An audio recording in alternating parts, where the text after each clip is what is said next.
Hello, Uganda. Muwanguzi Shadrack okuva mu Health Touch Uganda.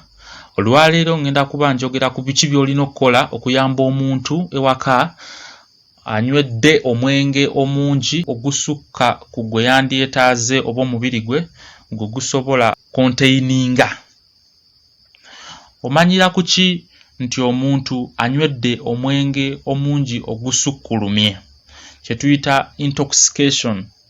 Omuntu asobola okubeera nga awunya omwenge nga bwagezaako okwogera oba bwagezaako okussa owulira akawoowo k'omwenge nga ke kamuvaamu. Bwe bagezaako okwogera enjogera yaabwe ebigambo tebyatuka bulungi, olulimi luseerera, embeera yaabwe ng'ekyuse okuva ku eyo eyaabwe eya bulijjo, entegeera ye ey'ebintu ng'ekyuse. Abamu ku bo asobola n'okugamba asinduukirirwa emmeeme, abalala babeera basesema, omulaba nga atuuyana nnyo. Bw'omutunuulira mu maaso mu mmunye ogenda okulaba nga egezze okusinga bw'erina okubeera. Mu bamu oyinza okumusanga nga agudde nga tategeera, tamanyi kiri ku nsi. Ebyo by'olabirako n'ogamba nti kirabika omuntu ono omwenge gwanywedde gusukkulumyeko ogwo omubiri gwe gusobola okukontaininga. Waliwo ensonga nnyingi, abamu ekisooka okubajjira mu mutwe nti omuntu mutamiivu anywedde omwenge, so ne batabaako kye bamukolera kumuyamba. Wabula waliwo ensonga nnyingi ezisobola okuleetera embeera eno okutuukawo. Kuba akafaananyi ng'omwana wo ow'ewaka agudde ku ccupa y'omwenge gy'obadde watadde wali, n'agikotomera n'anywa ng'alowooza anywa mazzi, anywa soda oba juice.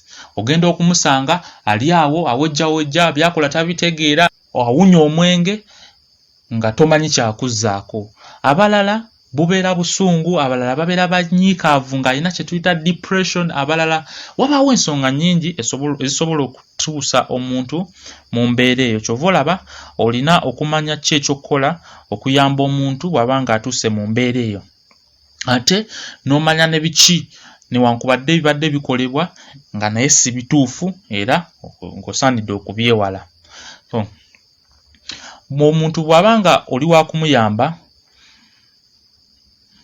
ng'okiteebereza nti ateekwa okuba nga anywedde omwenge omungi oguyitiridde, gezaako okwogera naye bw'aba nga akyategeeramukko, omuzzeemu amaanyi, omugambe nti embeera egenda kuba nnungi.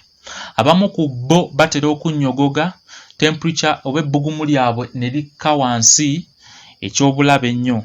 So fuba okulaba nti omuntu oyo omubikka, oba ofunye bulangiti oba ofunye ekijaketi, ekintu kyonna ekirina omubiri omunene omubikke aleme kunnyogoga, asigale ng'ayokya.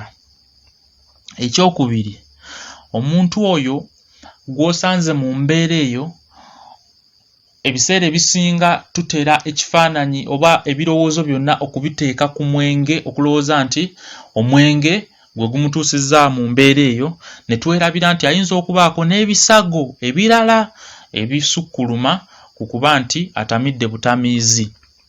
Okugeza, ayinza okubeera ng'agudde omutwe n'agukosa ng'alina injury ku mutwe, ayinza okuba afunye stroke, ayinza okuba afunye kye tuyita heart attack, ayinza okuba ng'afunye ebizibu eby'enjawulo.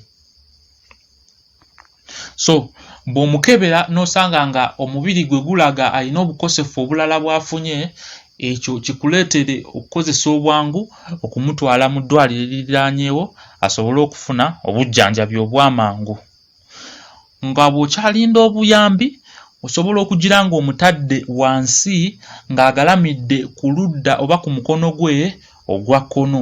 Ekyo kimuyambako obutasesema, awamu ebintu by'aba agenza okusesema obutagenda mu mawuggwe, kuba bwe bigenda mu mawuggwe ate ekyo nakyo kivaamu buzibu bulala. Beera ng'oyogera nabo, beera ng'omuzuukusa, beera ng'omuyita buli kaseera, newankubadde nga abatasobola kwanukula bulungi, naye gezaako okubeera nga omuntu oyo oyogera naye, omuzuukusa newankubadde nga ali mu mbeera yakwebaka. Omuntu oyo tomuvaako, teweesuulirayo gwa naggamba. Waliwo mu luzungu kye tuyita ignoring. Don't ignore the person.